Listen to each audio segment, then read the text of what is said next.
बिस्मिल्लाहिर्रहमानिर्रहीम। अस्सलाम वालेकुम। अबरार रशीद आपकी खिदमत में हाज़िर है और एक बड़ी ही अहम डेवलपमेंट पेशरफ्त, आप उसे ख़बर का नाम दे दें, उसके यानी मालूमात पर मबनी जो बात मैं आपसे करने जा रहा हूँ ये मालूमात पर मबनी है और बड़ी इम्पॉर्टेंट है। कल शाम यानी 10 अगस्त की शाम मेरी एक इंतहाई बाखबर यानी वेल इन्फॉर्म्ड सोर्स कह लें, बंदा कह लें, उससे मेरी बात हुई, मुलाकात हुई और काफ़ी देर तक हमारा ये इंटरेक्शन रहा और ज़ाहिर है ये फ़ेस टू फेस बात थी। तो कुछ मैंने सवालात पूछे, कुछ सवालात के जवाब दिए गए, कुछ सवालात के जवाब ऑफ द रिकॉर्ड दिए गए या नहीं दिए गए। और सबसे पहले तो मेरे अफसोस वही होता है जिसके साथ आपका एक एतमाद का रिश्ता हो। मैं ये भी नहीं कह सकता कि वो मेरे करीबी दोस्त हैं, मैं ये भी नहीं कह सकता कि मेरा अजीज़ रिश्तेदार है, लेकिन यह है कि ज़ाहिर है एक शख्सियत है जिसके साथ एक देरीना ताल्लुक़ या वास्ता है। तो मेरे एक सवाल के जवाब में उन्होंने कहा कि वो लोग जो ये समझते हैं कि इमरान ख़ान की मौजूदा जो सज़ा हुई है उसमें उनको सज़ा को मुअत्तल करके उनको ज़मानत पर रिहा कर दिया जाएगा, ऐसा मुमकिन भी हो सकता है। लेकिन वो लोग ये समझते हैं कि इमरान ख़ान जेल से रिहा होकर बाहर आकर एक मरतबा फिर एक पॉपुलर लीडर के तौर पर कोई एहतजाजी कैंपेन या इंतखाबी कैंपेन लीड करेंगे तो वो लोग यकीनी तौर पर अहमकों की जन्नत में रहते हैं। जाहिर है फिर एक सवाल बनता था, मैंने पूछा कि ये ऐसा कैसे। तो अब ये बात जो है सुनने वाली है। अब जिस तरह शतरंज का खेल होता है उसके जो खिलाड़ी हैं उनको शातिर कहा जाता है कि ये वो बड़े होशियार तेज़ दिमाग वाले होते हैं और वो जो एक चाल चलते हैं शतरंज के खेल में तो उनके जहन में ये बात भी होती है कि अगला कौन सी चाल चलेगा मुखालिफ खिलाड़ी अपोनेंट, और उससे अगली 2 चालें उनके जहन में होती हैं कि मैंने अगली 2 चालें ये चलनी हैं। तो इसी तरह मामलात जो हैं वो चल रहे हैं। उन्होंने बाकायदा कैलकुलेशंस के तहत मुझे बताया कि आज यानी 11 अगस्त को इमरान ख़ान की जो दरख्वास्त ज़मानत या सज़ा को मुअत्तल करने की दरख्वास्त है उसकी समाअत होगी हाई कोर्ट में। जिस वक्त मैं ये वीडियो रिकॉर्ड कर रहा हूँ समाअत हो रही होगी और उस सोर्स के मुताबिक इस समाअत के बाद जो एक प्रॉपर तरीक़ाकार है अदलिया का, आला अदलिया का, जब आप किसी भी मामले पर अपील करते हैं तो वो दूसरी पार्टी को एक नोटिस जारी करते हैं और इस ज़िम्न में जो दूसरी पार्टी है वो इलेक्शन कमीशन ऑफ पाकिस्तान। तो हाई कोर्ट के चीफ जस्टिस जो हैं वो इलेक्शन कमीशन ऑफ पाकिस्तान को नोटिस जारी करेंगे कि जो मुजरिम है, ज़ाहिर है अब इमरान ख़ान तो मुजरिम है, मुजरिम के वकला ने ये सज़ा मुअत्तल करने की दरख्वास्त की है या इनको ज़मानत पर रिहा करने की दरख्वास्त दी है, क्योंकि जो 3 साल की जो सज़ा होती है उस पर आपको हाई कोर्ट या सुप्रीम कोर्ट ज़मानत पर रिहा कर सकती है। अब उन्होंने कहा कि जी आज है 11 अगस्त, जुमे का दिन है और यकीनी तौर पर एक दिन का अगर नोटिस भी करते हैं तो कल वो इलेक्शन कमीशन ऑफ पाकिस्तान के जो वकला हैं, जो वकील हैं, वो अदालत आलिया यानी इस्लामाबाद हाई कोर्ट में पेश होंगे। वो अपना मौक़िफ़ इनके सामने रखेंगे, फिर वो कहेंगे, क्योंकि इस दौरान जो फ़ैसला है ट्रायल कोर्ट का उसका रिकॉर्ड तलब किया जाएगा, उसका मुताला करेंगे chief justice Islamabad high court Aamir Farooq, और वो देखेंगे कि वाकई इस फ़ैसले में कोई सुकम है, क्योंकि इसमें ये इस्तदा की गई है कि इनको हक़ दिफा नहीं दिया गया इमरान ख़ान को। और उसके बाद फिर ये समाअत जो है, फिर आपको पता है 14 अगस्त की छुट्टी आ जाएगी। आज 11 है, कल 12 है, इतवार को 13 है और 14 है पीर के रोज़। तो 15 तारीख की समाअत दोबारा होगी। इस दौरान दोनों जानिब से दलाइल दिए जाएंगे, 1-2 दिन इसमें लग जाएंगे। से हाइपोथेटिकली स्पीकिंग ये वो कह रहे हैं कि जी 17 तारीख को अगर हाई कोर्ट ये फ़ैसला देती है कि जनाब इमरान खान की सज़ा को मुअत्तल किया जाता है, जो उनको सज़ा हुई है, तो ऑटोमेटिकली वो फिर सज़ा मुअत्तल होगी तो वो फिर उनको कहेंगे जी इनको जेल से रिहा कर दिया जाए। अब ये जहन में रखिएगा कि ये 17 चले 16 तारीख हो जाएगी या 17, वैसे 17 तारीख अगर ये फ़ैसला होता है तो दोनों पार्टियों को सुने बगैर सज़ा मुअत्तल नहीं की जा सकती। जो लोग हाई कोर्ट की प्रोसीडिंग्स को जानते हैं, तरीक़ाकार को जानते हैं, लेकिन पाकिस्तान में कुछ भी हो सकता है। तो 17 तारीख को इमरान खान को नैब में जो वो केस है उनका अलकादर ट्रस्ट का, वो जो 190 मिलियन पाउंड का जो केस है मलिक रियाज और सारा आप जानते हैं, उस केस में उनकी गिरफ्तारी डाल दी जाएगी।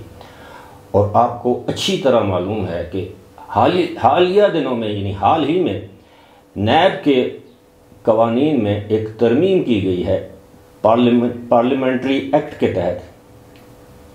उसमें अब नैब को इख्तियार है कि वो किसी भी मुलज़म को 1 महीने तक अपनी कस्टडी में रख सकते हैं और 1 महीने तक कोई अदालत उसकी ज़मानत नहीं ले सकती।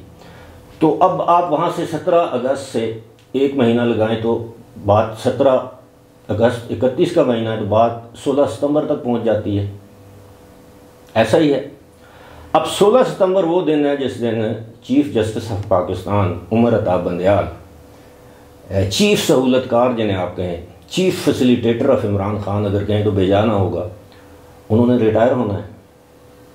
उसके बाद हल्फ कौन उठाएगा? चीफ जस्टिस ऑफ पाकिस्तान का, जिनका नोटिफिकेशन पहले ही 1 माह पहले कर दिया गया था, जस्टिस काजी फायज़ ईसा। और दूसरे जो सीनियर मोस्ट जज होंगे, जिन्हें प्यूने जज कहा जाता है, वो होंगे जस्टिस सरदार तारिक मसूद। तीसरे सीनियर मोस्ट जज होंगे कौन? जस्टिस एजाजुल एहसन। अब सूरत हाल ये है कि आज ही सुप्रीम कोर्ट ने वो फैसला सुनाना है। वो आपको पता है ना, supreme court practice and procedure, जिसमें वो चीफ जस्टिस के इख्तियार कि वो बेंच बनाने का इख्तियार जो है कि वो कमेटी के होगा, अपील का राइट और वगैरह वगैरह। अब उसमें वो जो बेसिकली वही है चीफ जस्टिस के इख्तियार, आज उसका फ़ैसला सुनाया जाना है। अभी तक जब मैं आपसे मुखातिब हूँ तकरीबन दिन के 11 बजे का वक्त है, बल्कि सुबह के 11 बजे का वक्त है, ये दिन के 11 बजे का वक्त है, लेकिन कहा यह गया था कल के 11:30 तक ये फ़ैसला सुना दिया जाएगा। अब वो फ़ैसला जो भी आता है, और उसमें भी देखिए कि सुप्रीम कोर्ट ने हुकूमत के जाने का इंतज़ार किया, असम्बली तहलील हुई, काबीना ख़त्म हो गई, और ये पता नहीं 7 जून से या 11 जून से ये फ़ैसला महफूज है और अब सुनाया जाएगा जबकि हुकूमत रुखसत हो रही है। और हुकूमत दूसरी जानब ऐसे इंतज़ामात बंदोबस्त करके गई है कि इमरान खान के ख़िलाफ़ जो मामलात हैं वो चीफ जस्टिस के जाने तक पेंडिंग रहें, उमर अता बंदयाल, जस्टिस उमर अता बंदयाल के जाने तक पेंडिंग रहें, और उसके बाद फिर जो है वो हालात, यानी अब तो साबका हुकूमत है, उसके लिए साजगार होंगे। एक और बात जो मेरे सोर्स ने मुझे बताई, उन्होंने कहा कि जी आप सब लोग ये समझते हैं कि ये तोशा खाना, फ़ॉरेन फंडिंग केस, इद्दत में निकाह और एक और कोई केस है, ये मलिक रियाज वाला, वो जो नैब का रेफरेंस है, उन्होंने कहा जी कि सबसे बड़ी तलवार जो इमरान खान के सर के ऊपर लटक रही है, जो लोग समझ नहीं पा रहे, वो है साइफ़र।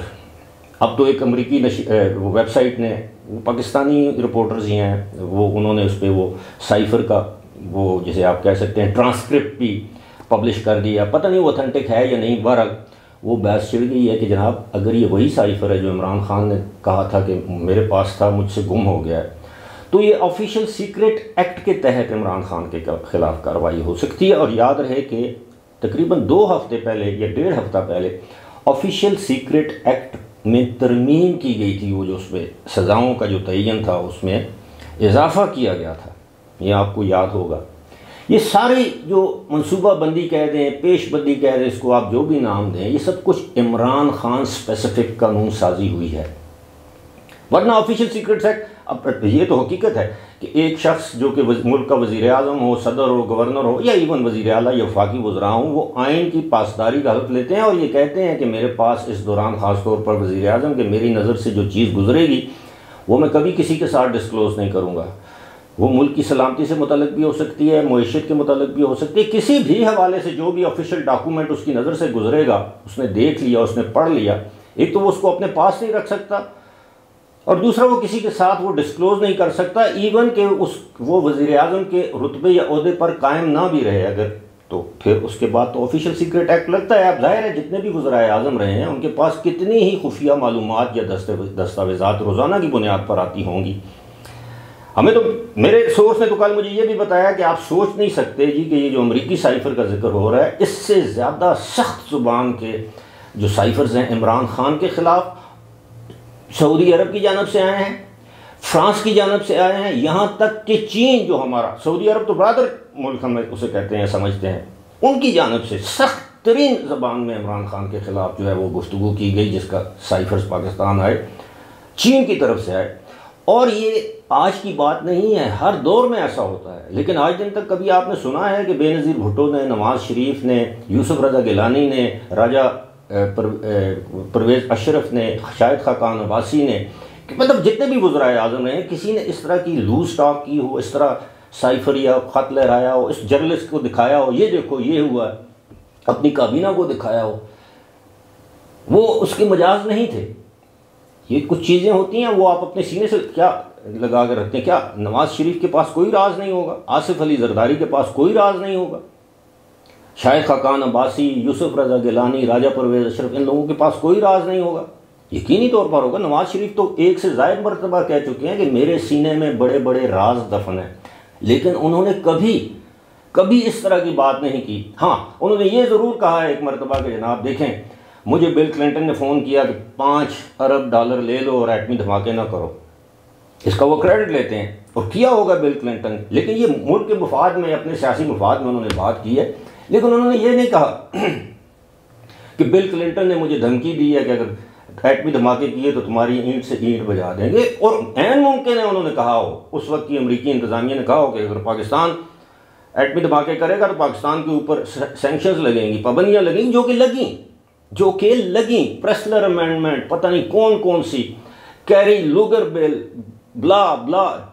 लेकिन कभी इस तरह की हाँ, सफारती सतह पर एक दूसरे के बखिए उधेड़ कर रख देते हैं। मैं खुद जानता हूँ, बड़ी अच्छी तरह फर्स्ट हैंड इन्फॉर्मेशन होती है बहुत वक्त मेरे पास, लेकिन हम लोग जानबूझ के इस तरह की चीज़ों को डिस्क्लोज नहीं करते। एक तो अपने आप को किसी मुश्किल में डालना, और दूसरा ये है कि आप बिला सोचे समझे अपने चंद व्यूज़ की खातर मुल्क की सलामती से खेल रहे होते हैं। अब जैसे इमरान खान का जो आप देख लें, अपनी पॉपुलैरिटी गेंस के लिए पहले एब्सोल्युटली का नॉट कहा, फिर अमरीकियों के पांव पड़ गए, फिर उनसे कहा कि नहीं मेरा ये मतलब नहीं था, ये तो अमरीकियों ने किया ही नहीं, ये तो सब कुछ जनरल बाजवा ने किया। आजकल फिर एक मरतबा साइफ़र को हवा दे दी है और ये कहा है कि ये मिलिट्री की जानब से ये रिलीज़ किया गया है और इसका फ़ायदा सियासी इमरान खान उठाना चाहते हैं आइंदा इलेक्शन में। देखें जी अमेरिका की जानब से साजिश, यू टर्न, और उनके नज़दीक मुल्क की सलामती तो का तो कोई है ही नहीं, वो जाए खुदा न खास्ता भाड़ में, यही एटीट्यूड है। तो अब मैं इसको वाइंड अप करता हूँ। मेरे सोर्स के मुताबिक उन्होंने कहा जी कि मैं आपको लिख कर देने के लिए, दस्तखत करके तारीख टाइम आपको लिख कर देने के लिए तैयार हूँ, और आप अपने पास वो कागज़ संभाल कर रख लें। मैंने कहा नहीं जी, मुझे आपकी बात पर एतबार है, एतमाद है। उन्होंने कहा कि जी कुछ भी हो जाए, come what may, he is not going to come out of jail. एक मुकदमे में तो दूसरे मुकदमे में उनको धर लिया जाएगा, उसमें 1 महीना गुजरेगा, कोई ज़मानत देगी कोई अदालत, जो कि नहीं देगी, तीसरे मुकदमे में धर लिया। और साइफ़र उन्होंने कहा जी कि the most dangerous Imran Khan के लिए जो डेवलपमेंट हो चुकी है वो उन्होंने खुद करवाई है। इन्होंने पैर दर पैर अपने पाँव पर कुल्हाड़ियाँ मार ली हैं और अब अपने गले के गिर्द वो जो है नूज़ कहते हैं, वो फंदा कहते हैं, वो इमरान खान ने पहले डाल दिया था, अब उसको मज़ीद सख्त कर दिया है।